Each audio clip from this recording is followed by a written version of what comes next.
Hey, this is Jamie from Capsule Computers, and today we are previewing Project Winter. This title from Other Ocean is available now for Windows via Steam Early Access. At the time of the recording of this video, the game cost $19.99 US or $27.99 Australian. Project Winter is an 8-player social survival game that plunges players into the middle of a frozen wasteland.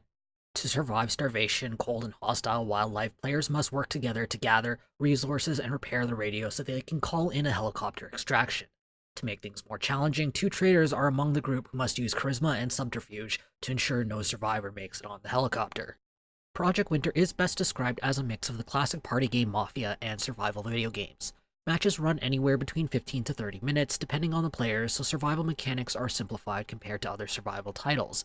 All players need to manage health, hunger, and heat. A large cabin is spawned in the middle of the map, and all other objective locations and wildlife spawn randomly around the map. The cabin offers the most reliable source of heat, crafting benches, and the radio needed to call in the extraction. Players can vote to exile suspected traders from the cabin, making survival a further challenge. Survivors must work together to harvest resources, explore the map for bunkers containing crafting supplies, and repair objectives to call in the extraction. Opening bunkers and repairing objectives will require multiple survivors either pressing buttons at the same time or carrying multiple stacks of supplies to an objective. On the other hand, traders must slow the survivors' progress as much as they can and prevent as many survivors as possible from escaping.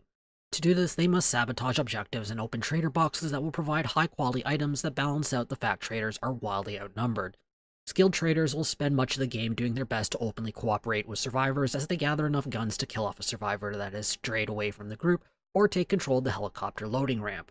Players are awarded in-game currency at the end of each match based on the number of survivors who made it on the ship and how many objectives the player managed to complete. The social nature of the game means communication is a must. Survivors will need to organize themselves and point out possible traitors. Traitors need to cooperate between each other and do their best to shift the blame on innocent survivors or just throw their partner under the bus. While text chat is possible in Project Winter, the game is clearly designed with microphones in mind. Local voice chat is directional, and color-coded radios are scattered in chests across the level. Traders are issued with matching radio sets right away, allowing them to coordinate their efforts in private. As the match progresses, the radios become risky as it could allow the survivors to listen in on the traders or vice versa. The controls are decent, but could use a little bit of work. The game supports mouse and keyboard and controller setups. I found the mouse and keyboard to be a little awkward at times. The UI only displays the default key bindings, so players who change their binds will need to memorize them. Picking up items off the ground can also be a little tricky as the game is very fussy about player positioning. Project Winter's audiovisual presentation is excellent. The sound effects and music are enjoyable. The positional voice chat is great, allowing sneaky players to eavesdrop at a slight distance and lost players to follow the direction of the voices to find the group. The game uses a simple but eye-catching 3D cartoon style that emphasizes the endless snow. Since the game does not have any character progression, players are given a variety of cosmetic items to customize their characters. Players have access to a large color palette to start with, but more distinct equipment must be purchased with in-game currency after the player completes the required objectives. Alternatively, items can also be purchased on Steam Marketplace. The biggest challenge facing Project Winter is the game's social nature. The problem is twofold. On one hand, the game is at its best when players really get into the social aspect. Ideally, the game is best enjoyed with 8 friends. However, wrangling that large of a group can be a logistical nightmare. On the other hand, public servers are heavily reliant on being lucky enough to find some dedicated players who are willing to communicate. The issue is compounded by the game's price tag, which restricts the game's player base.